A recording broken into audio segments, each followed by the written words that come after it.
ഉപതെരഞ്ഞെടുപ്പിലെ ജനവിധി കേരള രാഷ്ട്രീയത്തിൽ കൂടുതൽ ചലനങ്ങൾ സൃഷ്ടിക്കുന്നു. പാലക്കാട്ടെ ബി.ജെ.പിയുടെ തോൽവിയുടെ ആഴം കൂടിയത് സുരേന്ദ്രൻ അടക്കമുള്ളവർക്കെതിരെ പടയൊരുക്കത്തിന് കാരണമാകുന്നു. ചേലക്കര തോൽവിയും SDP-യുടെ പാലക്കാടൻ പ്രകടനവും UDF-നെ കൂടുതൽ പ്രതിരോധത്തിലാക്കുകയാണ്. അങ്ങനെ മരം പെയ്യുന്ന സാഹചര്യമാണ് ഇപ്പോൾ കേരള രാഷ്ട്രീയത്തിൽ ഉരുണ്ടുകൂടുന്നത്.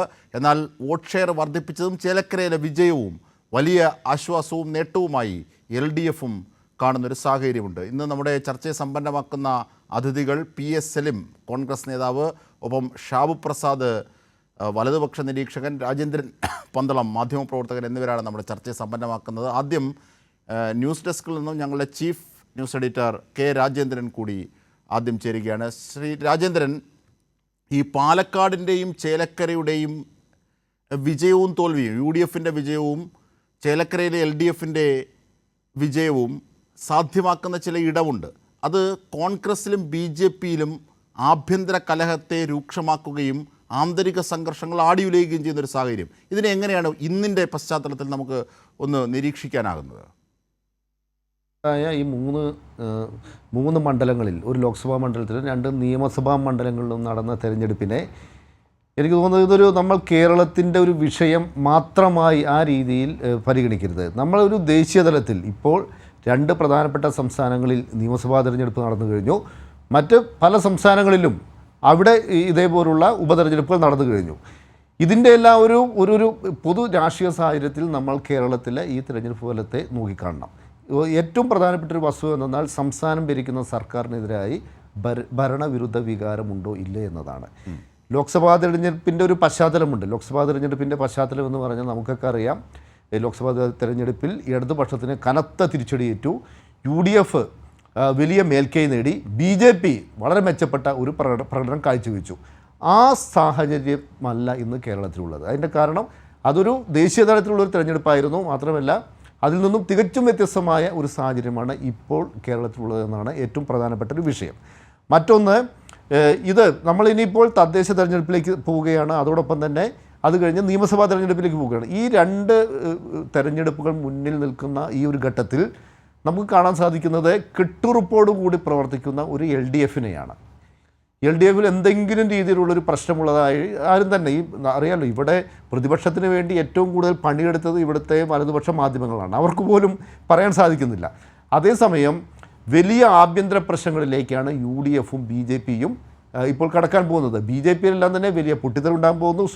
K. സുരേന്ദ്രനെ മാറ്റണം എന്നൊരാവശ്യവുമായി കൃഷ്ണദാസ് പക്ഷത്തെ നേതാക്കളെല്ലാം തന്നെ രംഗത്ത് വരാൻ പോകുന്നു. അവരെല്ലാം ഇത്തരമൊരു ആവശ്യം BJP-യുടെ ദേശീയ നേതൃത്വത്തെ അറിയിച്ചു കഴിഞ്ഞു.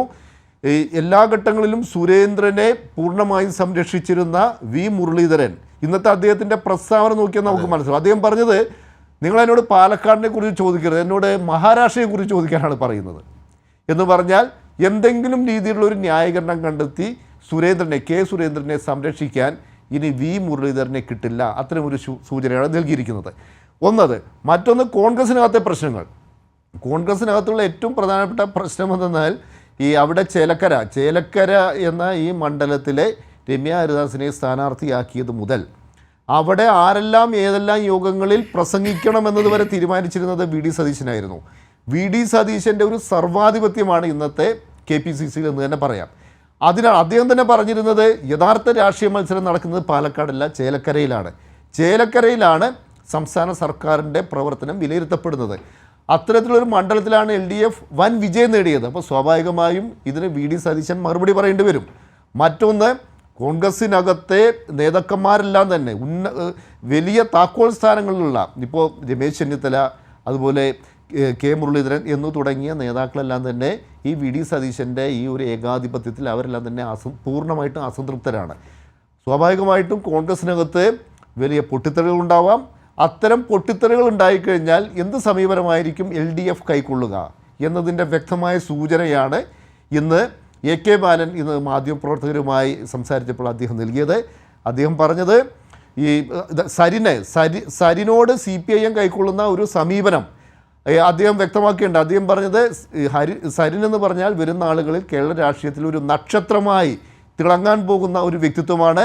സരിനെ സംഘടനാ രംഗത്തും പാർലമെൻ്ററി രംഗത്തും നല്ല അവസരങ്ങൾ നൽകി CPM ഒപ്പം നിർത്തും എന്ന് അദ്ദേഹം വ്യക്തമാക്കുന്നതോടുകൂടി മറ്റൊരു സന്ദേശം കൂടി നൽകുന്നു. കോൺഗ്രസിനകത്ത് പിണങ്ങി നിൽക്കുന്ന അവിടെ സതീശൻ്റെ ഈ ഒരു ഏകാധിപത്യത്തിൽ മനം മടുത്ത് നിൽക്കുന്ന നേതാക്കന്മാരെല്ലാം തന്നെ ഇടതുപക്ഷത്തിൻ്റെ ആശയങ്ങൾ ഉൾക്കൊള്ളാൻ തയ്യാറാണെങ്കിൽ സ്വീകരിക്കുമെന്ന ഒരു സന്ദേശം കൂടി ഈ AK ബാലനെല്ലാം നൽകുന്നുണ്ട്. അതുകൊണ്ട് തന്നെ കേരള രാഷ്ട്രീയം വളരെ നിർണായകമായ ഒരു വഴിത്തിരിവിലാണ് എന്ന് തന്നെ പറയാം.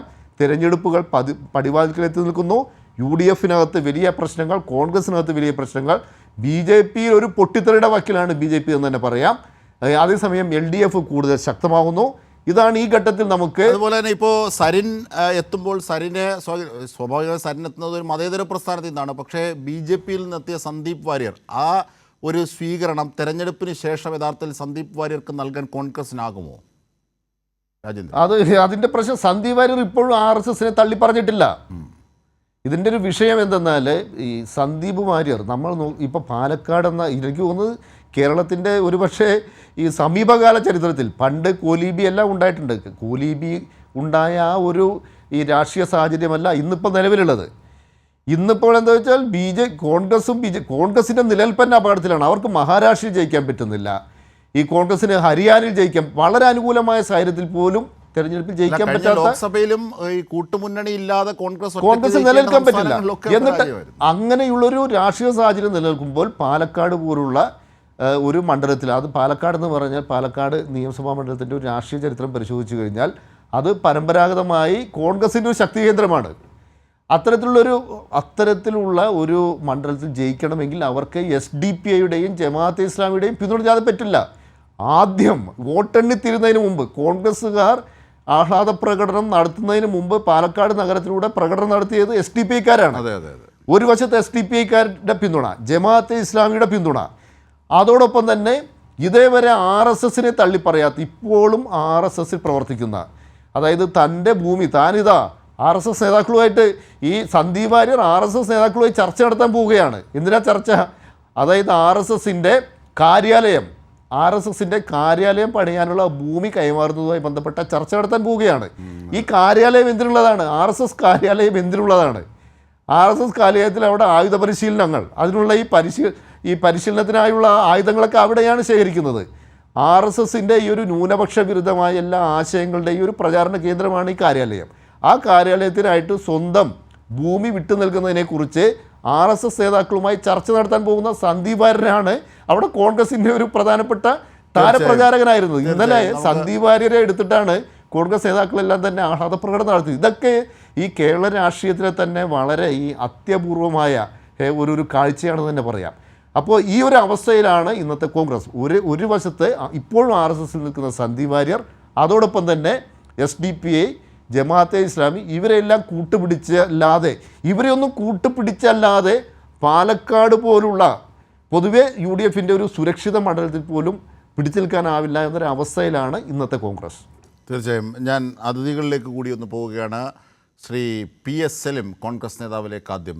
ശ്രീ PS സലിം, അതായത് ഈ പാലക്കാട് ഉണ്ടായ കോൺഗ്രസിൻ്റെ വിജയം, ആ വിജയത്തിൻ്റെ മധുരം നുണയുമ്പോഴാണ് അതിനേക്കാൾ ഭീകരമായ ചില വസ്തുതകൾ കയ്പ് നീരായി കോൺഗ്രസിനെ മതിക്കുന്നത്. നോക്കൂ, ഈ വിഷയത്തിൽ, ചേലക്കരയിലെ തോൽവിയുടെ വിഷയത്തിൽ, അത് VD സതീശൻ തന്നെ അതിൻ്റെ എല്ലാ ഉത്തരവാദിത്വവും നേരത്തെ ഏറ്റെടുത്തതാണ്, തോൽവി ഉണ്ടായാൽ എന്നുള്ള രീതിയിൽ. പക്ഷേ ഇന്നിപ്പോൾ മലക്കം മറിയുന്ന കാഴ്ച കാണുന്നു. പാലക്കാട്ടെ വിജയം SDPI, ജമാഅത്തെ ഇസ്ലാമി ഹൈജാക്ക് ചെയ്തുകൊണ്ട് പോകുന്ന ഒരു സാഹചര്യം, സന്ദീപ് വാര്യരുടെ വശം, ഇതൊക്കെ ഭീകരമായ രീതിയിൽ കോൺഗ്രസിന് മേൽ ആഞ്ഞടിക്കുകയാണ്. അല്ല അജിംഷാദി തെരഞ്ഞെടുപ്പുമായി ബന്ധപ്പെട്ട വിശകലനം നടത്തുകയാണ്. എനിക്ക് മനസ്സിലാവാത്ത ഒരു കാര്യം, പറയുന്നതിലെ വൈരുദ്ധ്യങ്ങൾ അങ്ങയുടെ ഈ തെരഞ്ഞെടുപ്പിന്റെ ഈ സമീപ ദിവസങ്ങൾ, ആ ദിവസങ്ങളിൽ കേരളത്തിലെ CPM നേതാക്കന്മാരുടെ പ്രതികരണങ്ങൾ, അവരുടെ നിലപാടുകൾ, ആ നിലപാടുകളിലെ മാറ്റങ്ങൾ അതൊക്കെ ഈ തെരഞ്ഞെടുപ്പിന്റെ വിജയ പരാജയങ്ങൾക്കപ്പുറത്ത് ഈ തെരഞ്ഞെടുപ്പിൽ കേരളത്തിൽ CPM എന്ന പാർട്ടി നേരിട്ട അതീവ ഗുരുതരമായ, അതല്ലെങ്കിൽ ഒരുപക്ഷെ പ്രത്യയശാസ്ത്രപരമായ ഒരു പ്രതിസന്ധി എന്താണത് എനിക്കൊന്ന് ഈ ശ്രീ പി എസ് എലും? തെരഞ്ഞെടുപ്പിന്റെ എന്താണ് ആകെത്തുകയായി പ്രത്യയശാസ്ത്രപരമായ അല്ല പ്രതിസന്ധിയോ മറ്റെന്തെങ്കിലും പ്രതിസന്ധിയോ CPIM-ന് ഈ ഉപതെരഞ്ഞെടുപ്പ് നൽകിയിട്ടുണ്ടോ? അതെന്താണ്? അല്ല ഞാൻ കൃത്യമായി പറയാം. ഇപ്പം അജിംഷാദ് പറഞ്ഞ ഒരു കാര്യം എന്താണ്, ഇവിടെ സന്ദീപ് വാര്യരെ കോൺഗ്രസ് സ്വീകരിച്ചതിനും കോൺഗ്രസിന്റെ താരപ്രചാരകനായി സന്ദീപ് വാര്യർ മാറിയ രാഷ്ട്രീയ സാഹചര്യമാണ് ഈ തെരഞ്ഞെടുപ്പുമായി ബന്ധപ്പെട്ട ഏറ്റവും വലിയൊരു പ്രശ്നമെന്ന് അങ്ങോട്ട് ചൂണ്ടിക്കാട്ടിയത്. ഞാൻ ചോദിക്കട്ടെ, സന്ദീപ് വാര്യർ കേരളത്തിൽ BJP-യുമായി ഡിഫർ ചെയ്ത നിമിഷങ്ങളിൽ ആദ്യം വന്ന പ്രതികരണം ആരുടേതായിരുന്നു? AK ബാലനാണെങ്കിൽ AK ബാലൻ അങ്ങനെയല്ല പറഞ്ഞതെന്ന് അദ്ദേഹം വ്യക്തമാക്കിയിട്ടുണ്ട്. അല്ല ഞാൻ പറയട്ടെ ജിംഷാദ്, ഇത് പഴയതുപോലല്ലോ. ഇതൊക്കെ കേരളം കാണുന്നു. നിങ്ങളുടെ ആർക്കൈവ്സിൽ ഇതൊക്കെ കൃത്യമായി ഉണ്ട്. ഞങ്ങളത് പരിശോധിക്കുകയും ചെയ്തു. അല്ല, AK ബാലൻ ഇന്നും അത് ആവർത്തിച്ചു. അതായത് അതൊരു കമ്മ്യൂണിക്കേഷൻ ഗ്യാപ്പാണ്. അല്ല, ഇപ്പോ AK ബാലൻ ന്യായീകരിക്കേണ്ട കാര്യം എനിക്കില്ല. ഞാൻ പറഞ്ഞത് വസ്തുതയാണ്. അതായത് അദ്ദേഹം സരിനെ കുറിച്ചാണ് ക്രിസ്റ്റൽ ക്ലിയർ എന്ന് പറഞ്ഞത്. ഇനി സന്ദീപ് വാര്യർ വന്നാൽ യോജിക്കാം. ഏത് ഘട്ടത്തിൽ ആശയപരമായ സംശുദ്ധി നേടുകയും ഇടതുപക്ഷ ജനാധിപത്യ മുന്നണിയുടെ ആശയധാരയെ സ്വീകരിച്ച് അതിലേക്ക് വന്നാൽ എന്നുള്ളതാണ്. അതൊരു പ്രധാനപ്പെട്ട ഓപ്ഷനാണ്. ഇപ്പോൾ പാമ്പിനെ നാം അടിച്ചു കൊല്ലുന്നത് പാമ്പിന് മാറാനും ചിന്തിക്കാനുള്ള അവകാശമില്ലാത്തതുകൊണ്ടാണ്. പക്ഷേ മനുഷ്യൻ അങ്ങനെയല്ല, മാറാനും ചിന്തിക്കാനുള്ള അവകാശമുണ്ട്. ഇവിടെ സന്ദീപ് വാര്യർ മാറിയോ എന്നുള്ളതാണ് വിഷയം. സന്ദീപ് വാര്യർ ഇപ്പോഴും RSSന് തൻ്റെ ഭൂസ്വത്ത് കൈമാറാൻ തയ്യാറാണ്. ഈ ഒരു സാഹചര്യത്തെയാണ് നമ്മൾ വിലയിരുത്തപ്പെടേണ്ടത്. ശ്രീ പി എസ് എലും, താങ്കളൊരു മതേതര പ്രസ്ഥാനത്തിൻ്റെ നിർണായകനായ നേതാവാണ്. കോൺഗ്രസിന്റെ മതേതരത്വമൊക്കെ ഈ തെരഞ്ഞെടുപ്പിൽ അത് എത്ര കൃത്യമായി അത് പവൻ മാറ്റി തെളിയിക്കപ്പെട്ട ഒരു തെരഞ്ഞെടുപ്പല്ലേ ഇത്. ഞങ്ങളുടെ നിലപാടുകൾ അതല്ല. അപ്പോൾ എങ്ങനെയാണ് SDPI പ്രകടനം നടത്തുന്നത്? അല്ല, ഇന്ന് രാഹുൽ മാങ്കുട്ടം മറുപടി പറഞ്ഞല്ലോ. എന്താണ് കോൺഗ്രസോ രാഹുൽ മാങ്കുട്ടം ആവശ്യപ്പെട്ടാണോ പാലക്കാട് SDPI പ്രകടനം നടത്തിയത്? ഇപ്പോൾ വി കെ ശ്രീകണ്ഠൻ നിങ്ങളുടെ MP VK ശ്രീകണ്ഠൻ പറഞ്ഞിരിക്കുന്നു SDPIയുടെ പിന്തുണ ലഭിച്ചു. അദ്ദേഹം പറഞ്ഞു അല്പമോ? അല്ല, ശ്രീകണ്ഠൻ അങ്ങനൊന്നും അല്ല പറഞ്ഞിരിക്കുന്നത്. പാലക്കാട്ട് BJP-യെ പരാജയപ്പെടുത്താൻ കോൺഗ്രസ് ആവശ്യപ്പെട്ടും ആവശ്യപ്പെടാതെയും BJP-യിൽ നിന്ന് പോലെ വോട്ട് കിട്ടിയിട്ടില്ലേ? അതവിടെ നിൽക്കട്ടെ, BJP-യിൽ നിന്ന് കിട്ടിയിട്ടുണ്ട്.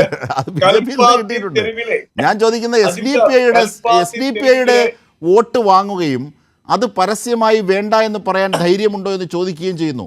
ഒരു നിരോധിത പ്രസ്ഥാനത്തിന്റെ ഭാഗഭാക്കായ രാഷ്ട്രീയ സംഘടനയാണ് എന്നത് മാത്രമല്ല, അവരാണ് വിക്ടോറിയ കോളേജിന് മുന്നിൽ വോട്ടെണ്ണൽ നടന്ന കേന്ദ്രത്തിന് മുന്നിൽ ആദ്യം പ്രകടനം നടത്തുന്നത്. നിങ്ങളെ അത് പ്രതിരോധത്തിലാക്കി ശ്രീ പി എസ് എലും. ഒരു മിനിറ്റ്, ഞങ്ങളുടെ ഏതെങ്കിലും വേദികളിൽ SDPI വന്നിട്ടുണ്ട്? എന്തിന് വേദികളിൽ വരുന്നു? അസംബ്ലി നിയോജക എന്തിന് വേദികളിൽ വരുന്നു? നിരവധി കുടുംബ യോഗങ്ങൾ, നിരവധി പബ്ലിക് മീറ്റുകൾ, ലീഗിന്റെ CCTV ദൃശ്യങ്ങളുണ്ട്. SDPI നേതാക്കന്മാരും ജമാഅത്തെ ഇസ്ലാമിയും ഒക്കെ ചർച്ച ചെയ്യുന്ന ലീഗിന്റെ CCTV ദൃശ്യങ്ങൾ നേരത്തെ പുറത്തു വന്നിട്ടുണ്ട് തെരഞ്ഞെടുപ്പ് കാലത്ത്. പ്ലീസ് കം ബാക്ക് ടു പാലക്കാട്ടെ തെരഞ്ഞെടുപ്പ് വേദിയിൽ എവിടെയെങ്കിലും നിങ്ങൾ ആരോപിക്കപ്പെടുന്ന ഇവരുടെ ഏതെങ്കിലും നേതാക്കന്മാരുടെയോ പ്രവർത്തകരുടെയോ സാന്നിധ്യം ഐക്യജനാധിപത്യങ്ങളുടെ ഏതെങ്കിലും യോഗത്തിൽ വന്നെത്തിയിട്ടുണ്ടല്ലോ? അതാണല്ലോ ആ പ്രകടനം തെളിയിക്കുന്നത്. പാലക്കാട്ട് ഷാഫി പറമ്പിൽ കിട്ടാത്ത വോട്ട് ശ്രീകണ്ഠന് കിട്ടാത്ത വോട്ട് രാഹുൽ മാങ്കൂട്ടത്തിൽ ലഭിച്ചിട്ടുണ്ട്. അതായത് ശ്രീ പി എസ് എലും, ഞാൻ താങ്കളോട് നേരത്തെ തന്നെ അത് സൂചിപ്പിച്ചു. താങ്കൾ പറയുന്ന വാദങ്ങൾ തെറ്റെന്ന് തെളിയുന്നത് VK ശ്രീകണ്ഠൻ MPയുടേതാണ്. നേരത്തെ ഞാനത് പറഞ്ഞു. അതായത് ഈ SDPIയുടെയും ജമാഅത്തെ ഇസ്ലാമിയുടെയും പിന്തുണ തങ്ങൾക്ക് ലഭിച്ചു, അവരുടെ വോട്ടുകൾ തങ്ങൾക്ക് ലഭിച്ചു എന്ന് VK ശ്രീകണ്ഠൻ MP തന്നെയാണ് പറയുന്നത്. ശ്രീകണ്ഠൻ അങ്ങനെയല്ല പറഞ്ഞത്. പിന്നെങ്ങനെയാണ് പറയുന്നത്? പാലക്കാട്ട് വോട്ടേഴ്സ് ലിസ്റ്റിലുള്ള നിരവധി വോട്ടുകൾ അവരുടെ നിലപാടുകൾക്ക് അതീതമായി ഇത്തവണ രാഹുൽ മാങ്കൂട്ടത്തിൽ ലഭിച്ചിട്ടുണ്ടെങ്കിൽ അത് CPM-ന്റെയും, ഞാൻ തിരിച്ചു നോക്കട്ടെ, CPM-ന്റെ വോട്ട് കിട്ടിയിട്ടില്ലേ? അരിവാൾ ചുറ്റുപാത്തിൽ പാലക്കാട് ജില്ലയിൽ AK ഗോപാലൻ മത്സരിച്ച പാലക്കാട് ജില്ലയിൽ, EM ശങ്കര നമ്പൂതിരിപ്പാട് മത്സരിച്ച പാലക്കാട് ജില്ലയിൽ ചരിത്രത്തിൽ ആദ്യമായി ഒരു സ്ഥാനാർത്ഥി സ്വതന്ത്ര വേഷത്തിൽ മത്സരിച്ചതിന്റെ അതിതീക്ഷ്ണമായ പ്രതികരണം ഇടതുപക്ഷ ഇല്ലല്ലോ. മുണ്ടശ്ശേരി അടക്കം CPIM-ന്റെയും ഇടതുപക്ഷ രാഷ്ട്രീയത്തിന്റെയും ഐക്കണായി അവർ ഉപയോഗിച്ചിട്ടുണ്ട്. VK കൃഷ്ണയ്യരെ ഉപയോഗിച്ചിട്ടുണ്ട്. അതുപോലെ തന്നെ ഉപയോഗിക്കുക മീൻസ് അവരുടെ സേവനത്തെ തങ്ങൾക്ക് വേണ്ടി ഉപയോഗിച്ചിട്ടുണ്ട്. അതായത് കൃഷ്ണയ്യരെ ഉപയോഗിച്ചിട്ടുണ്ട്, മുണ്ടശ്ശേരി മാഷിനെ ഉപയോഗിച്ചിട്ടുണ്ട്, അങ്ങനെ എല്ലാവരെയും ഉപയോഗിച്ചിട്ടുണ്ട്. അത് മതേതര പ്രസ്ഥാനത്തെ കൂടുതൽ ശക്തിപ്പെടുത്താൻ, എതിർചേരികളെ കൂടുതൽ ദുർബലമാക്കാൻ അനുഗുണമായ അതിൻ്റെ കണ്ടന്റ് അനുസരിച്ചുള്ള വികാസത്തിന് മെറിറ്റ് അനുസരിച്ച് CPIM-ഉം ഇടതുപക്ഷവും ചെയ്തിട്ടുണ്ട്. എപ്പോഴാണ് അങ്ങനെ പാലക്കാട് സംഭവിച്ചിട്ടുണ്ടോ? അല്ല, പാലക്കാട് എന്ന വിഷയം മാത്രമല്ലല്ലോ. പാലക്കാട് എന്ന വിഷയം മാത്രമല്ല. അതായത് ശ്രീ PS സലിം, CPIM-ന് ഇടതുപക്ഷത്തിന് ട്രെൻഡായി നിലനിന്നിരുന്ന സമയത്ത് പോലും പാലക്കാട് LDF-നൊപ്പം നിൽക്കാതിരുന്ന മണ്ഡലമാണ്. ഒന്ന്. രണ്ട്, ശ്രീധരൻ വന്ന് വലിയ തരംഗങ്ങൾ ഉണ്ടാക്കിയപ്പോൾ പോലും ഷാഫി പറമ്പിലിന് 3000 വോട്ടിന് എങ്കിലും ജയിക്കാൻ ആയ മണ്ഡലമാണ്. ഷാഫി പറമ്പിൽ നിരവധി തവണയായി അവിടെ നിന്ന് ജയിച്ചു വരുന്ന ഒരു സ്ഥാനാർത്ഥിയാണ്. UDF-ന്റെ മണ്ഡലമാണ്. അങ്ങനെ ഒരു സിറ്റിംഗ് സീറ്റിലാണ് മത്സരിക്കുന്നത്. ഒന്ന്. അതിൽ നിങ്ങളുമായി വിയോജിച്ചെത്തുന്നവരുടെ മെറിറ്റ് നോക്കി അതിന് അനുസൃതമായി അത് CPIM LDF ഉപയോഗിച്ചിട്ടുണ്ടെങ്കിൽ അത് അവരുടെ രാഷ്ട്രീയമായ സ്ട്രാറ്റജി തന്നെയാണ്, അതിൻ്റെ ടാക്ടിക്സ് ആണ്. സ്ട്രാറ്റജി എന്നതിനേക്കാൾ നല്ലത് അത് ടാക്ടിക്സ് ആണ്. അപ്പോൾ ശ്രീ PS സലിം അങ്ങനെയുള്ള ഒരു സാഹചര്യത്തിൽ ഇവിടെ സംഭവിച്ചിരിക്കുന്നത് LDF-ന് ഡോക്ടർ P സരിൻ വരികയും സ്റ്റെതസ്കോപ്പിൽ ചിഹ്നത്തിൽ മത്സരിക്കുകയും ചെയ്യുമ്പോൾ CPIM-ന് വോട്ട് കൂടുകയാണ് ചെയ്തിട്ടുള്ളത്. കഴിഞ്ഞ ലോക്സഭയായും ഏറ്റവും കൂടുതൽ 5 മാസം മുമ്പ് നടന്ന ലോക്സഭയും അതിന് മുമ്പ് നടന്ന നിയമസഭയും ഒക്കെയായി കമ്പയർ ചെയ്യുമ്പോൾ അവരുടെ വോട്ട് വർദ്ധിക്കുകയാണ് ചെയ്തിട്ടുള്ളത്. അതവരുടെ വിജയം തന്നെയാണ്. പക്ഷേ നിങ്ങൾക്ക് സംഭവിച്ച നിങ്ങളുടെ സ്വന്തം മണ്ഡലത്തിൽ ഇത്ര വിജയം സാധ്യമാക്കാനായി SDPI-യും ജമാഅത്തെ ഇസ്ലാമിയും പോലുള്ള തീവ്ര മതരാഷ്ട്ര കക്ഷികളെ പിടിക്കേണ്ടി വന്നു. അതാണൊരു പ്രശ്നമായി അവിടെ എത്തുന്നത്. രണ്ട്, വടകരയിലേക്ക് ഈ സ്ഥാനാർത്ഥിയെ BJP ഇങ്ങനെ ഭീഷണിയായി നിൽക്കുന്നിടത്ത് നിന്ന് വടകരയിൽ നിന്ന് ഈ സ്ഥാനാർത്ഥിയെ കൊണ്ടുപോവുകയും വടകരയിലെ UDF സ്ഥാനാർത്ഥിയെ തൃശ്ശൂരിൽ കൊണ്ടുപോയി തോൽപ്പിച്ച് അവിടെ BJP ജയിപ്പിക്കുകയും ചെയ്ത ഡീൽ രാഷ്ട്രീയമായി ചർച്ച ചെയ്യുന്ന വേളയാണ്. ഇങ്ങനെയൊക്കെയുള്ള സാഹചര്യം പാലക്കാടിൻ്റെ വിജയത്തിൽ നിങ്ങളുടെ മധുരത്തെ കയ്പുള്ളതാക്കുകയാണ്. അതാണ് ഞാൻ പറഞ്ഞു വന്നത്.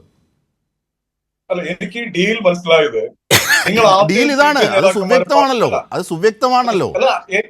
അവർ പറഞ്ഞ ആരോപണങ്ങൾ ശരിവെക്കുന്ന ഘടകങ്ങൾ വരുന്നത് കൊണ്ടാണ് ഞാൻ സുവ്യക്തം എന്ന് പറഞ്ഞത്, അല്ലാതെ അവരെ സപ്പോർട്ട് ചെയ്യുകയല്ല.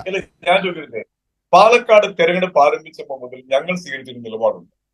ഇവിടെ മത്സരം BJP-യും UDF-ഉം തമ്മിലാണെന്നുള്ള ഒരു വസ്തുതാപരമായ വിലയിരുത്തൽ. ശരി, നമുക്ക് ശ്രീ രാജേന്ദ്രൻ പന്തളത്തിലേക്കും ഷാബു പ്രസാദിലേക്കും കൂടി ഒന്ന് പോകാം. ഞാൻ ഷാബു പ്രസാദിലേക്കൊന്ന് വരികയാണ്. ശ്രീ ഷാബു പ്രസാദ്, ഏറ്റവും പ്രധാനപ്പെട്ട ചില വസ്തുതകളായി എത്തുന്നത് K സുരേന്ദ്രനെതിരെ ഈ പാലക്കാടിലെ തോൽവി, 10,000-ലധികം വോട്ടിൻ്റെ കുറവ് BJP-ക്കുണ്ടായത് സംബന്ധിച്ചുള്ള വലിയ ചർച്ചകളുണ്ടാകുന്നു. ശോഭാ സുരേന്ദ്രനെ അധ്യക്ഷ സ്ഥാനത്തേക്ക് കൊണ്ടുവരണം എന്നുള്ള വാദങ്ങൾ ഉയരുന്നു. ശിവരാജനടക്കമുള്ളവർ വീണ്ടും പരസ്യമായി രംഗത്തെത്തുന്നു. ഇത്തരത്തിൽ BJP-യുടെ ആഭ്യന്തര രാഷ്ട്രീയം കൂടുതൽ കലുഷിതമാകുന്ന കാഴ്ചയാണ് കാണുന്നത്. എന്തൊക്കെയാണ് ഇതുമായി ബന്ധപ്പെട്ട് ചർച്ച ചെയ്യാനാകുന്നത്? BJP-യുടെ ഈ പാലക്കാട് തെരഞ്ഞെടുപ്പിനെ തുടർന്നുണ്ടായ ഡെവലപ്മെന്റ്സ്, കാര്യങ്ങൾ, അതൊക്കെ BJP-യുടെ പാർട്ടി കാര്യങ്ങളാണ്. ആഭ്യന്തരമായിട്ട് അവർ അത് ചെയ്യട്ടെ. എനിക്ക് ഇവിടെ പറയാനുള്ള വേറൊരു കാര്യം, നിങ്ങളിങ്ങനെ BJP-യുടെ പരാജയമവിടെ ആഘോഷിക്കുന്നു, BJP തകർന്നു പിടിച്ചു, എന്തൊക്കെ ബഹളമാണ്. അല്ല, ചോദിച്ചോട്ടെ അജിംഷാദെ, CPM-ന് എന്താണ് അവിടെ സംഭവിച്ചത്? CPM ചേലക്കര ജയിച്ചു. പാലക്കാട് ചേലക്കര ജയിച്ചു. പാലക്കാട് അവരുടെ വോട്ട് ഷെയർ വർദ്ധിപ്പിക്കുകയും ചെയ്തു. അതല്ല BJP-ക്ക് സംഭവിച്ചത്. അല്ല, ഒരു കാര്യം മനസ്സിലാക്കുക, BJP ഒരിക്കലും പാലക്കാട് വിജയിച്ചിട്ടില്ല. ഇല്ല, പാലക്കാട് അസംബ്ലി മണ്ഡലത്തിൽ BJP ഒരിക്കലും വിജയിച്ചിട്ടില്ല. ഇല്ല, പക്ഷേ രണ്ടാം സ്ഥാനത്തും വോട്ട് ഷെയറും ഒക്കെ വലിയ രീതിയിൽ വർദ്ധിപ്പിച്ചിട്ടുണ്ട്. ഈ ശ്രീധരന്റെ സമയത്തും അതെ, ഈ കൃഷ്ണകുമാറിന്റെ സമയത്തും അതെ. അതെ, പറയുന്ന കേക്ക് തോക്കിക്കറി വെടിവെക്കാതെ. എന്നാൽ 57 മുതൽ ഇത്രയും കാലഘട്ടങ്ങളില് CPM എത്ര തവണ വിജയിച്ച മണ്ഡലമാണത്? അതെ, 2006, 2011 കാലത്ത് പാലക്കാട്ടെ MLA ആരായിരുന്നു? CPM വിജയിച്ച് പല തവണ CPM വിജയിച്ച് ശക്തി തെളിയിച്ച ആ മണ്ഡലത്തിൽ പക്ഷെ ആ മണ്ഡലത്തിന്റെ സ്വഭാവം മാറുകയും അതിനുശേഷം UDF മണ്ഡലമായത് മാറുകയും ചെയ്തിരുന്നു. അല്ലല്ല, അത് ഈ സ്വഭാവ മാറ്റം എന്ന് പറഞ്ഞാൽ എന്താ എനിക്ക് മനസ്സിലായില്ല. എന്ത് സ്വഭാവം? അതായത് മണ്ഡല പുനർനിർണയം അടക്കമുള്ളവ അതിനകത്തേക്ക് എത്തുന്നു. പിന്നെ അത് മാത്രമല്ല, ഷാഫി പറമ്പിൽ തുടർന്ന് അങ്ങോട്ട് 3 തവണ നിന്ന് ജയിച്ചിട്ടുള്ള സ്ഥലമാണ്. അതന്നെ, പാലക്കാട്ടെ ജനങ്ങൾക്ക് നിങ്ങളെ വേണ്ടതായി. അതാണ് ആ സ്വഭാവ മാറ്റം. പാലക്കാട്ടെ ജനങ്ങൾ നിങ്ങളെ പറഞ്ഞാൽ മതി. അതാണ് ആ LDF-നോട് തന്നെ പറഞ്ഞു. പിന്നെ LDF പോട്ടെ, ശരി, ഞാൻ സാങ്കേതികമായിട്ട് സമ്മതിക്കുന്നു. അതായത് എന്താണോ ബംഗാളിലും ത്രിപുരയിലും സംഭവിച്ചത് അത് തന്നെയാണ് CPM-ന് പാലക്കാട് സംഭവിച്ചിരിക്കുന്നത്. അല്ല, ശരി, അതിന് ഉത്തരം വരട്ടെ. ഞാൻ ചോദിക്കുന്നത്, ഈ BJP-യുടെ ഈ വോട്ട് ശോഷണവും BJP-ക്കുള്ളിൽ ഈ സ്ഥാനാർത്ഥിക്കെതിരെ തന്നെ പരസ്യമായി ശിവരാജൻ പറയുന്നു. കൃഷ്ണകുമാർ തന്നെ രംഗത്തെത്തി പറയുന്നൊരു കാര്യമുണ്ട്, ഞാൻ സ്ഥാനാർത്ഥിയായത് പാർട്ടി അംഗീകരിച്ചിട്ടാണ്, എൻ്റെ ഇഷ്ടപ്രകാരമല്ല എന്ന്. സന്ദീപ് വാര്യർ ഏറ്റവും ഒടുവിൽ പറഞ്ഞത് ചാണകവെള്ളം തടിച്ച് സുരേന്ദ്രനെ അവിടുന്ന് പുറത്താക്കണം എന്നതടക്കമുള്ള പ്രതികരണങ്ങളാണ് സന്ദീപ് വാര്യരുടെ ഭാഗത്തുനിന്നുണ്ടാകുന്നത്. ശിവരാജൻ, സന്ദീപ് വാര്യർ, അത് മാത്രമല്ല ഈ സുരേന്ദ്രനെതിരായി കൃഷ്ണദാസ്, ശോഭാ സുരേന്ദ്രൻ പക്ഷങ്ങൾ കൂടുതൽ ആർജവത്തോടെ രംഗത്തെത്തുന്നു എന്നതും നിരീക്ഷണമായി വരുന്നുണ്ട്. അതൊരു പക്ഷേ താങ്കൾക്ക് ഓൺ ചെയ്യാൻ പറ്റില്ല. പക്ഷേ സ്ഥാനാർത്ഥിയുടെ ഈ പ്രതികരണവും സന്ദീപ് വാര്യരുടെ പ്രതികരണവും താങ്കൾക്ക് അതിനോട് മറുപടി പറയാമല്ലോ. ഇല്ല, സ്ഥാനാർത്ഥി എന്താണ് പറഞ്ഞത്? സ്ഥാനാർത്ഥി ഈ കേരളത്തിൽ BJP-യിലെ ഒരാൾക്ക്, ഒരു വ്യക്തിക്ക് സ്വയം തീരുമാനിച്ച് സ്ഥാനാർത്ഥിയാവാൻ കഴിയില്ല സാർ. പാർട്ടി നിയോഗിച്ചാൽ മാത്രമേ അവർക്ക് സ്ഥാനാർത്ഥിയാകാൻ കഴിയൂ. അത് പറയേണ്ട ഒരു സാഹചര്യം വരുന്നത് BJP അവിടെ പ്രതിരോധത്തിലാകുന്നു എന്നതുകൊണ്ടാണ്. വോട്ട് ഷെയർ കുറയുന്നു. കാരണം BJP അല്ലല്ല, ചോദ്യങ്ങൾക്കാണ് കൃഷ്ണകുമാർ ഉത്തരം പറയുന്നത്. അദ്ദേഹത്തിന്റെ ചോദ്യത്തിന് അദ്ദേഹം സ്പെസിഫിക് ആയിട്ട് ഉത്തരം പറഞ്ഞു. ശിവരാജൻ, പരസ്യമായി ശിവരാജൻ എന്ന സംഘപ്രവർത്തകൻ, എന്ന BJP നേതാവ്, മുതിർന്ന BJP നേതാവ് ശിവരാജൻ വളരെ ശക്തമായി രംഗത്തെത്തി. സ്ഥാനാർത്ഥി നിർണയത്തിലെ പരാജയം അദ്ദേഹം തുടക്കത്തിലും പറഞ്ഞതാണ്, ഇപ്പോഴത് ആവർത്തിക്കുന്നു. ശോഭാ സുരേന്ദ്രൻ അടക്കം. ഒരു കാര്യമുണ്ട്, ഒരു തെരഞ്ഞെടുപ്പ് നടക്കുന്നു. ആ തെരഞ്ഞെടുപ്പ് നടക്കുന്ന സമയത്ത് BJP എന്ന് പറയുന്നത് ഒരു വലിയ ബഹുജന പ്രസ്ഥാനമാണ്. അതിൻ്റെ അകത്ത് പല വ്യക്തികളുണ്ടാവും, അഭിപ്രായങ്ങളുണ്ടാവും, അഭിപ്രായങ്ങളുടെ അഭിപ്രായ വ്യത്യാസങ്ങളും ഉണ്ടാകും. പക്ഷെ വൺസ് എ ഡിസിഷൻ ടേക്കൺ, അതൊരു ഫൈനൽ ഡിസിഷനാണ്. അതിനനുസരിച്ച് മുമ്പോട്ട് പോവുക എന്നുള്ള സിസ്റ്റമാണ്. അതൊരു കേഡർ പാർട്ടിയുടെ സംവിധാനമാണ്. അത് ഞാൻ അക്സെപ്റ്റ് ചെയ്യുന്നു. പക്ഷേ അതിൽ വലിയ വിഷയം വരുന്നതും അതിന്റെ പാപഭാരം മുഴുവൻ ചുമക്കേണ്ടി വരുന്നതും സുരേന്ദ്രനാണ്. ഈ സുരേന്ദ്രനെതിരായി ഇതെന്ന് പറഞ്ഞില്ലേ, BJP എന്ന് പറയുന്നത് ഒരു സംസ്ഥാന പ്രസിഡന്റിനെ ഒറ്റയ്ക്ക് തീരുമാനമെടുത്ത് കൊണ്ടുപോകാൻ കഴിയുന്ന രീതി സിസ്റ്റം അല്ല BJP-യുടെ. നിങ്ങൾക്ക് അതിനെപ്പറ്റി അറിയാൻ വയ്യാത്തതുകൊണ്ടാണ്. സിസ്റ്റം അല്ല. അവിടെ കൂട്ടായ തീരുമാനങ്ങൾ ഉണ്ടാവും. തീർച്ചയായിട്ടും സംസ്ഥാന പ്രസിഡന്റിന് അദ്ദേഹത്തിൻ്റെതായ അഭിപ്രായങ്ങളും പ്രാധാന്യങ്ങളും ഉണ്ടാകും എന്നുള്ളതല്ലാതെ സുരേന്ദ്രൻ ഒറ്റയ്ക്ക് വിചാരിച്ചൊന്നും ഇവിടെ ഒറ്റയ്ക്ക് ഒരു തീരുമാനം. ശരി, അങ്ങനെയാണെങ്കിൽ പാലക്കാട് ഇത്രയേറെ വോട്ട് കുറഞ്ഞതിൻ്റെ മുഴുവൻ തീരുമാനത്തിൻ്റെ മുഴുവൻ ധാർമ്മിക ഉത്തരവാദിത്വവും സുരേന്ദ്രന് ഏറ്റെടുക്കാൻ പറ്റിയില്ല എങ്കിൽ ആ കൂടിയാലോചനകളുടെ പരാജയം അവിടെ പ്രതിഫലിക്കും. ശരിയാണ് താങ്കൾ പറയുന്നത്. സുരേന്ദ്രൻ എന്ന ഒരാൾക്ക് ഒരു കേഡർ പാർട്ടി എന്ന നിലയിൽ ഒരുപക്ഷെ BJP-യിൽ സ്വേച്ഛാധിപത്യമായ നിലപാടെടുക്കാനാകില്ല എന്ന സാങ്കേതികത്വമാണ് താങ്കൾ പറയുന്നതെങ്കിൽ ശിവരാജൻ അടക്കമുള്ളവർ, ശോഭാ സുരേന്ദ്രൻ അടക്കമുള്ളവർ, അവരുമായുള്ള കൂടിയാലോചനകളുടെ പരാജയമാണ് സ്ഥാനാർത്ഥി നിർണയത്തിലെത്തുന്നത്. ലോക്സഭ എത്തിയാലും നഗരസഭ എത്തിയാലും സംസ്ഥാന നിയമസഭ എത്തിയാലും അവിടെ എല്ലാം ഒറ്റ സ്ഥാനാർത്ഥിയേ ഉള്ളൂ കൃഷ്ണകുമാർ എന്നാണ് ചോദിച്ചത് അവർ. BJP-ക്കുള്ളിൽ തന്നെ പറയുന്ന വാദം ഞാൻ താങ്കളേക്ക് ഫോർവേഡ് ചെയ്യുകയാണ്. അല്ല, വോട്ട് കുറഞ്ഞതിന് ഇദ്ദേഹം സുരേന്ദ്രൻ സമാധാനം പറയണമെന്നുണ്ടെങ്കിൽ നിങ്ങളുടെ സ്വന്തം മണ്ഡലമായ ചേലക്കരയിൽ വോട്ട് കുറഞ്ഞതിന്, ജയിച്ചെങ്കിലും വോട്ട് കുറഞ്ഞതിന് ആര് സമാധാനം പറയണം? അല്ല, അവരത് പറഞ്ഞല്ലോ. അവരുടെ ലോക്സഭയിൽ നിന്നും ഏറ്റവും ഒടുവിൽ നടന്ന ലോക്സഭയിൽ നിന്നും വോട്ട് കൂടുകയാണ് ചെയ്തതെന്ന്. അല്ല, ലോക്സഭയല്ലോ, നമ്മളിപ്പോ ഇത് അസംബ്ലി തെരഞ്ഞെടുപ്പാണല്ലോ, അസംബ്ലി മണ്ഡലമാണല്ലോ, അസംബ്ലി തെരഞ്ഞെടുപ്പാണല്ലോ നടക്കുന്നത്. അതിനെ കമ്പയർ ചെയ്യുന്ന അസംബ്ലി തെരഞ്ഞെടുപ്പിനെ അസംബ്ലി തെരഞ്ഞെടുപ്പുമായിട്ട് കമ്പയർ ചെയ്യുക. അതേപോലെ തന്നെ അസംബ്ലി തെരഞ്ഞെടുപ്പുമായി കമ്പയർ ചെയ്യണമെങ്കിൽ അസംബ്ലി തെരഞ്ഞെടുപ്പ് ഒരുപാട് മുമ്പാണല്ലോ നടന്നത്. അതിനുശേഷം നടന്ന ലോക്സഭയിൽ ഇതേ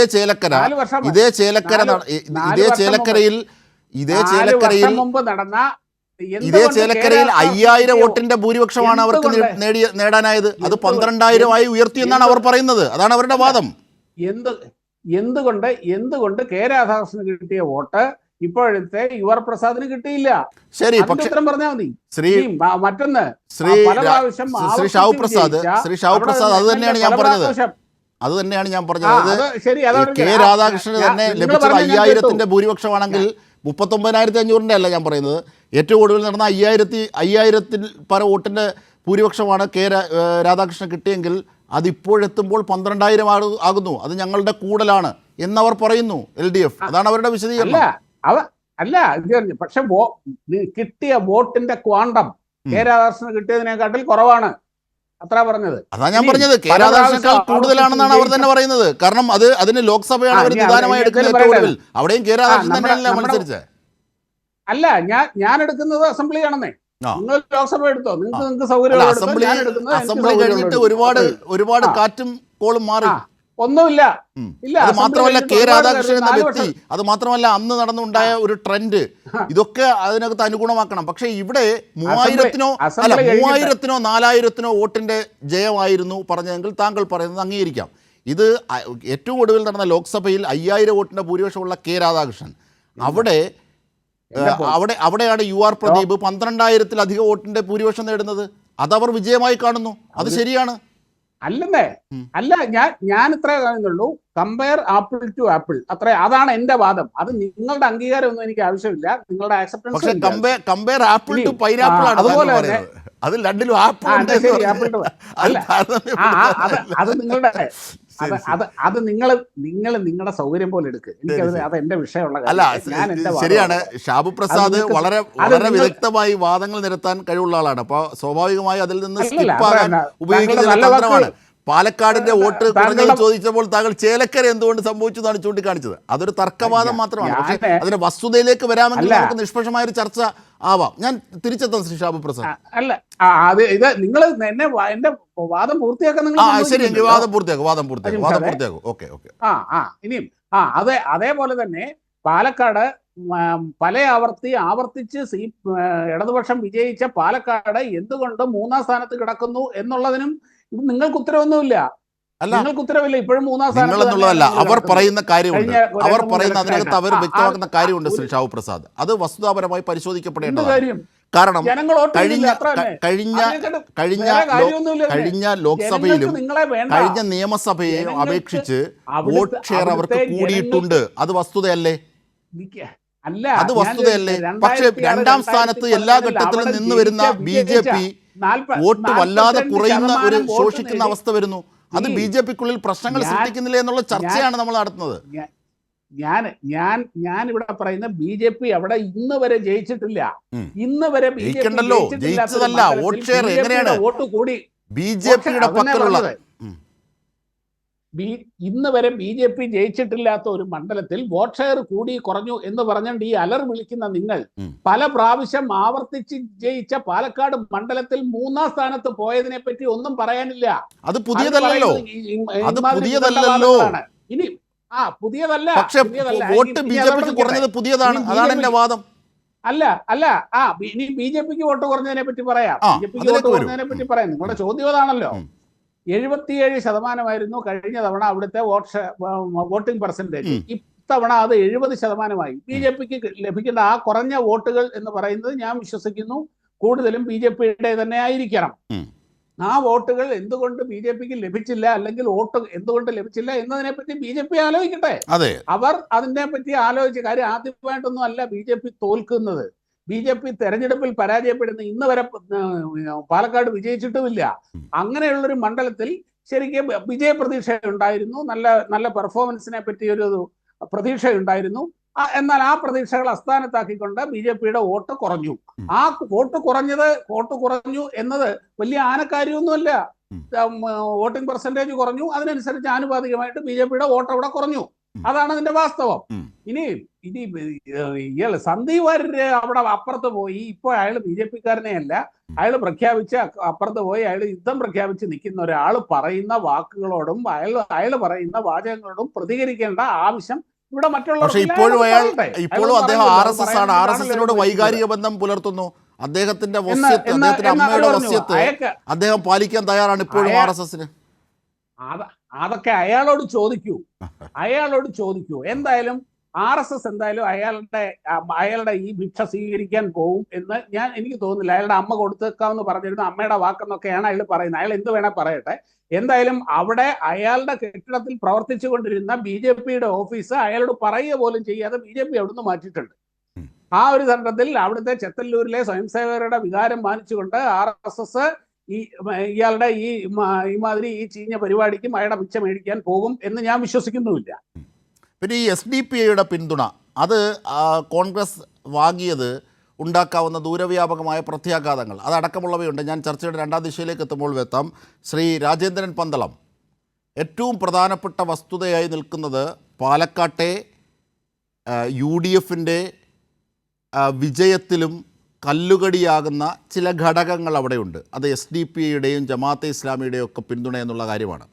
എന്തുകൊണ്ട് മൂന്നാം സ്ഥാനത്ത് തന്നെയാണ് LDFന് തുടരാനാകുന്നത് ഇപ്പോഴും എന്നുള്ള കാര്യം, വോട്ട് ഷെയറൊക്കെ വർദ്ധിപ്പിച്ചിരിക്കാം, പക്ഷേ എന്നുള്ള കാര്യം ഒരു പ്രധാന വിഷയമായി വരുന്നു. BJPയുടെ വോട്ട് വല്ലാതെ കുറയുന്നതിലേക്ക് പോകുന്നു.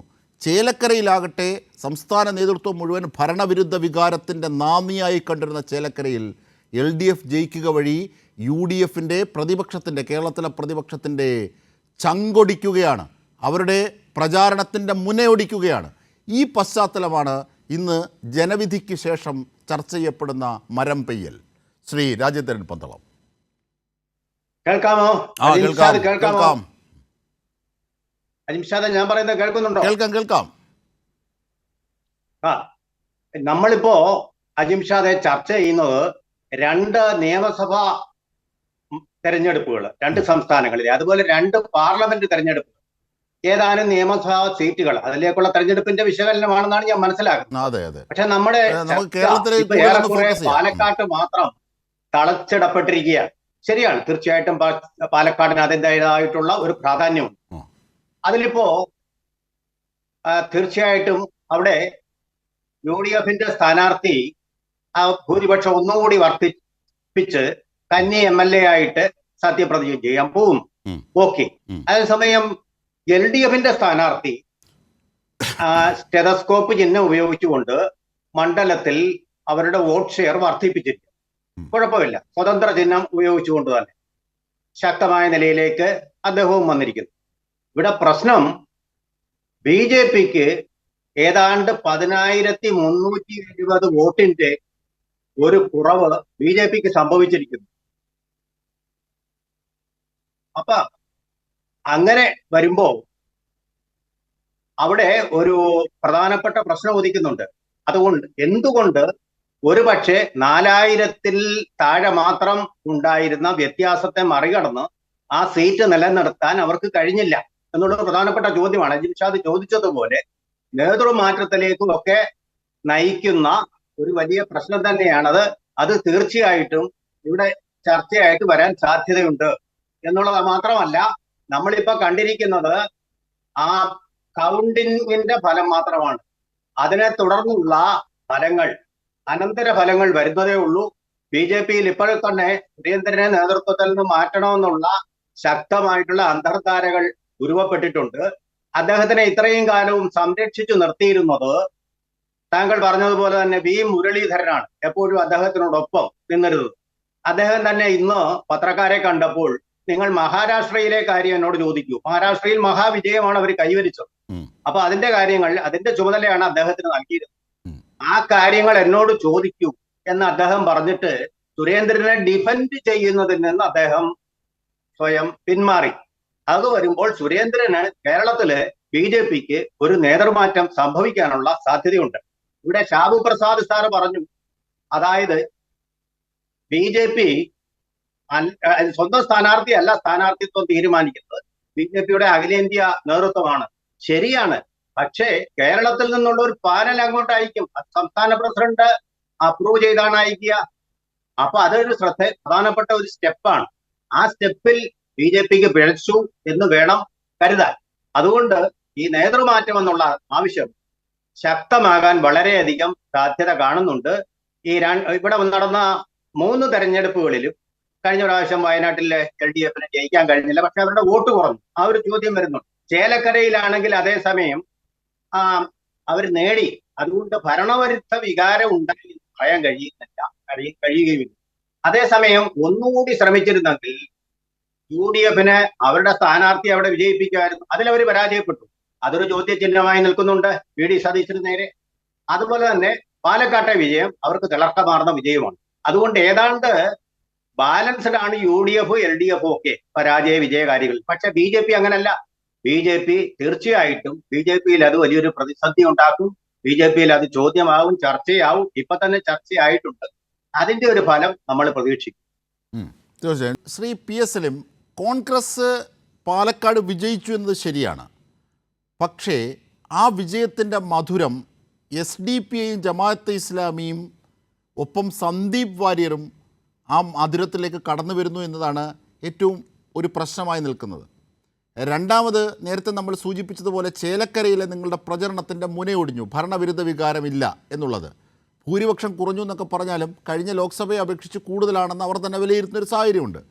പക്ഷേ ഏറ്റവും പ്രധാനപ്പെട്ട ഭാവിയിലെ രാഷ്ട്രീയത്തിൽ ഈ സന്ദീപ് വാര്യരും ഈ SDPയും നിങ്ങളുടെ കോൺഗ്രസിൻ്റെ രാഷ്ട്രീയ മെറ്റാബോളിക് ഡിസോർഡറായി, ദഹനക്കേടായി തുടരും എന്നതാണ് പൊതുവിൽ വിലയിരുത്തപ്പെടുന്നത്. ശ്രീ PS സലിം. അല്ല അജിംഷാദേ, ഈ സന്ദീപ് വാര്യർ എങ്ങോട്ടാണ് വന്നത്? കോൺഗ്രസിലേക്ക്. സന്ദീപ് വാര്യർ വന്ന് CPM-ലേക്കല്ല വന്നത്. സന്ദീപ് വാര്യർ വന്ന് കോൺഗ്രസിലേക്കാണ്.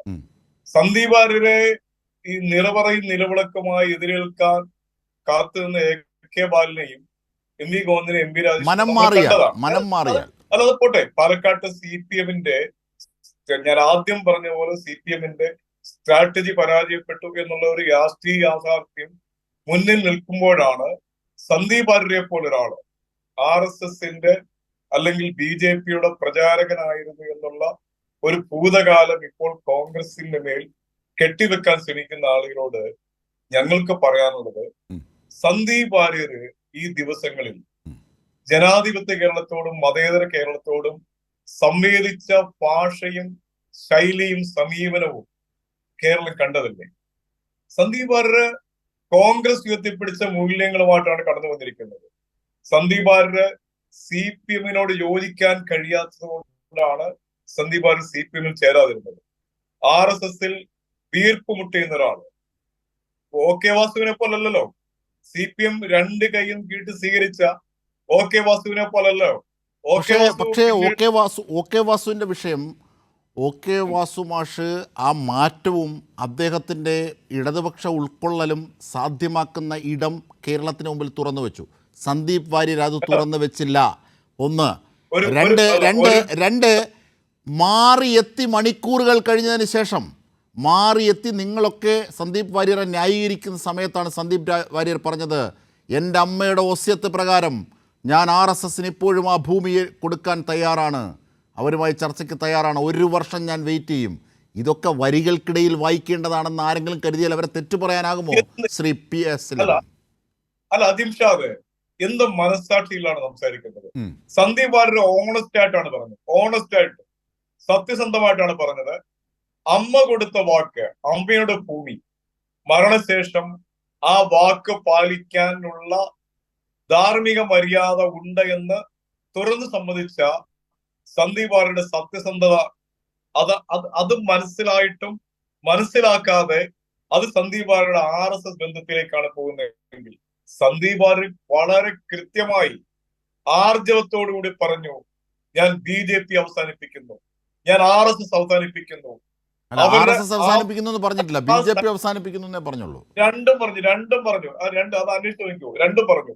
അത് ഒരു കാര്യം കൂടെ പറഞ്ഞു, സന്ദീപ് വാര്യർക്കെതിരെ BJPയുടെ ആ പാർട്ടിയിൽ നിൽക്കുമ്പോഴുള്ള വിലക്കുകൾ, സന്ദീപ് വാര്യരുടെ നിലപാട്, ഇവിടെ ഹിന്ദുവും ക്രിസ്ത്യാനിയും മുസ്ലിമും ഒന്നിച്ചു നിൽക്കുന്ന ഒരു പരിസരമാണ് കേരളത്തിന് വേണ്ടതെന്നുള്ള വാദഗതിയ സന്ദീപ് വാര്യർ ഉയർത്തിയപ്പോഴാണ് സന്ദീപ് വാര്യർക്കെതിരായി BJPയും RSSും സംഘടനാപരമായ നടപടികൾ സ്വീകരിക്കുകയും ആ പ്രസ്ഥാനത്തോട് വിട പറയുന്ന ഒരു സാഹചര്യം. അത് കൃത്യമായും ഒരു വ്യക്തിയുടെ ജീവിതത്തിൽ ഉണ്ടാകുന്ന ഒരു ട്രാൻസിഷൻ പീരീഡ് ഉണ്ട്.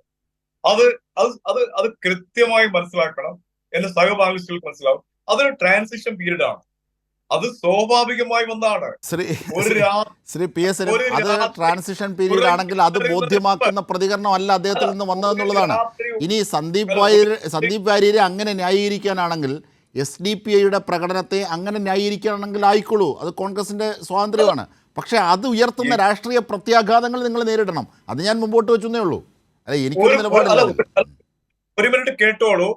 കോട്ടാങ്ങാൽ പഞ്ചായത്തിൽ SDPIയുടെ പിന്തുണയോടുകൂടി ഭരണം നടത്തുന്ന തദ്ദേശ സ്വയംഭരണ സ്ഥാപനങ്ങളും അതുമായി ബന്ധപ്പെട്ട പ്രാദേശിക വിഷയങ്ങളും പറയേണ്ട കാര്യമില്ല. കാരണം എന്താ പറയുക, അത് പറഞ്ഞാൽ അത് പെട്ടെന്ന് പരിശോധിച്ച് അതിന്റെ വസ്തുതകളിലേക്ക് പോകാനാകില്ല.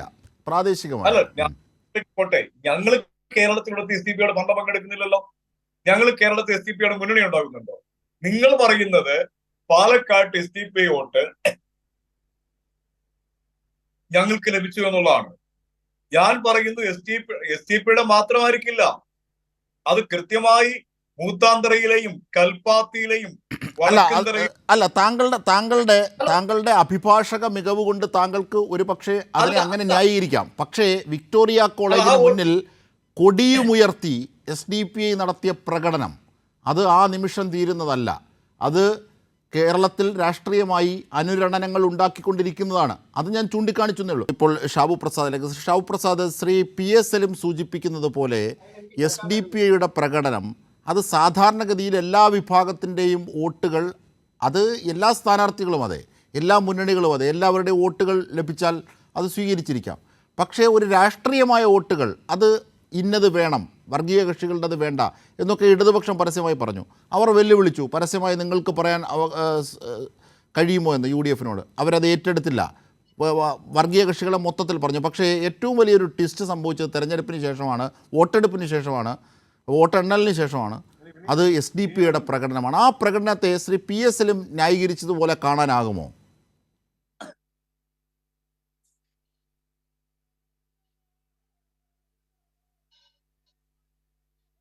ഷാബു പ്രസാദ് ഓഡിയബിൾ അല്ല. തീർച്ചയായും ഞാൻ തിരിച്ചെത്താം. ഓക്കെ, റെഡിയായോ ശ്രീ ഷാബു പ്രസാദ്?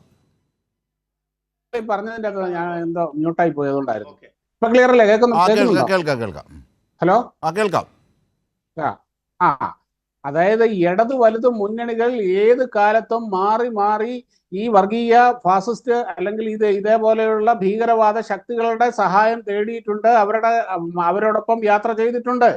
ഈ അബ്ദുൽ നാസർ മദനിയോടൊപ്പം എത്രയോ പ്രാവശ്യം വേദി പങ്കിടുകയും വൻ സ്വീകരണങ്ങളും ഒരുക്കുകയും ചെയ്തത് നിങ്ങളാണ്, വേറെ ആരുമല്ല. ഇതിപ്പോൾ SDPIയുടെ പിന്തുണ അവർക്ക് ലഭിച്ചപ്പോൾ അതിന്റെ അകത്തുണ്ടായ കൊതിക്കറുവാണ് നിങ്ങൾ ഈ കാണിച്ചത്. അവർ എല്ലാവരും പറയാറുള്ള ഒരു സാഹചര്യമുണ്ട്. ഈ അബ്ദുൽ നാസർ മദനിയുടെ വിഷയം, അബ്ദുൽ നാസർ മദനിയുടെ വിഷയത്തിൽ ദീർഘകാലം അദ്ദേഹം ജയിൽവാസത്തിൽ കഴിയുകയും ഏതാണ്ട് 9.25 കൊല്ലം ജയിൽവാസത്തിൽ കഴിയുകയും അതിനുശേഷം നിരപരാധിയായി തിരിച്ചെത്തുകയും അദ്ദേഹത്തിൻ്റെ ആരോഗ്യാവസ്ഥ വല്ലാതെ ശോഷിക്കുകയും ചെയ്തൊരു സാഹചര്യമുണ്ട്.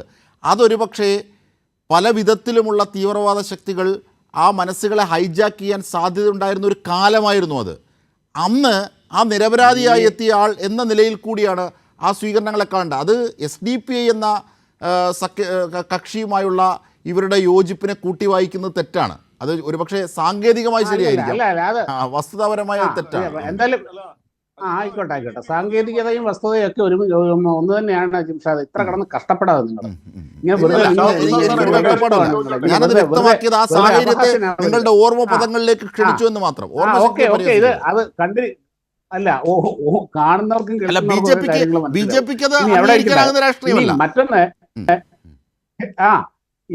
മറ്റൊന്ന് ഉദാഹരണത്തിന് ദേശീയ പതാക കത്തിച്ച കാശ്മീരിലെ PDPയെ ഒപ്പം ചേർത്തിട്ടുണ്ട് BJP, ഒപ്പം ചേർത്ത് ഭരിച്ചിട്ടുണ്ട്. അല്ല, BJP നിങ്ങളെ സംബന്ധിച്ചോളം വർഗീയ രാഷ്ട്രീയ ഫാസിസ്റ്റ് തേങ്ങ മാങ്ങയൊക്കെ ദേശീയ പതാക കാശ്മീരിലെ PDPയുമായി BJP യോജിച്ചിട്ടുണ്ട്, കാശ്മീരിൽ ഒന്നിച്ച്.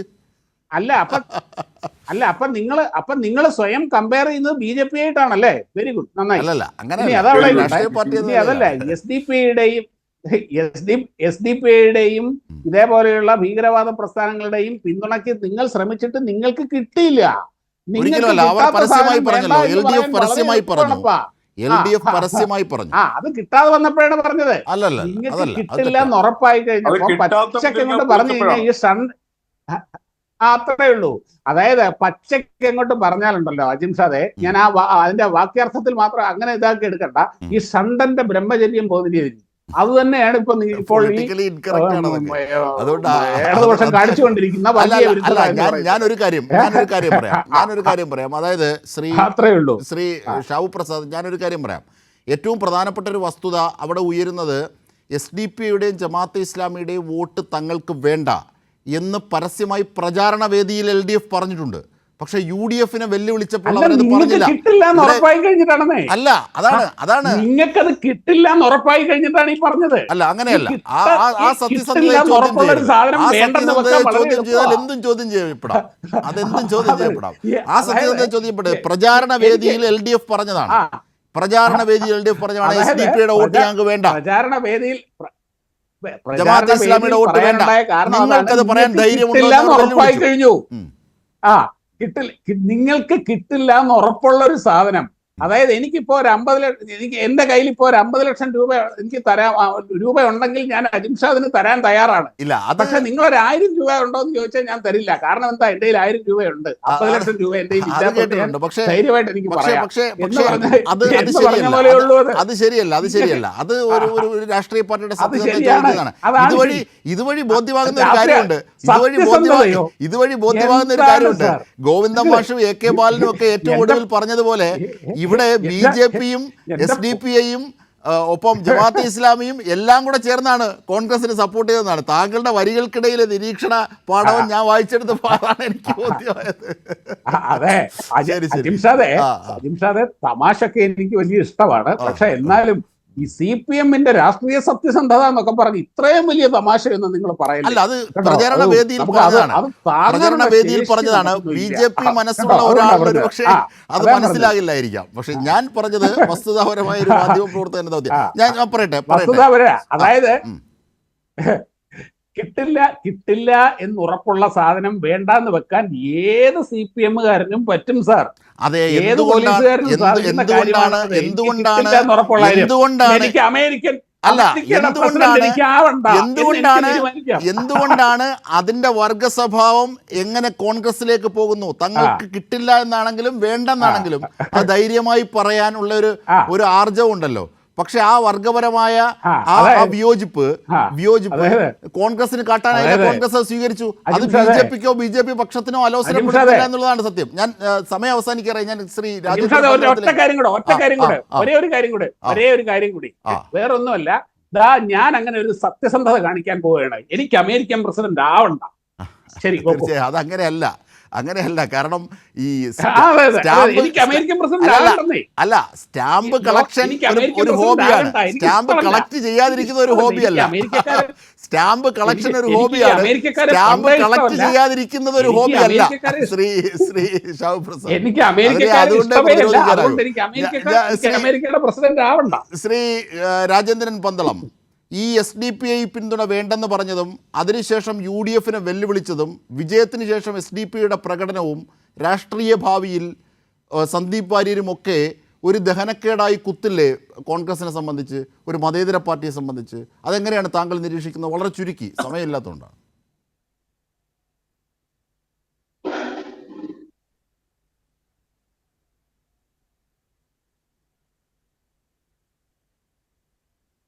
ശ്രീ രാജേന്ദ്രൻ, താങ്കൾ കേൾക്കുന്നുണ്ടോ?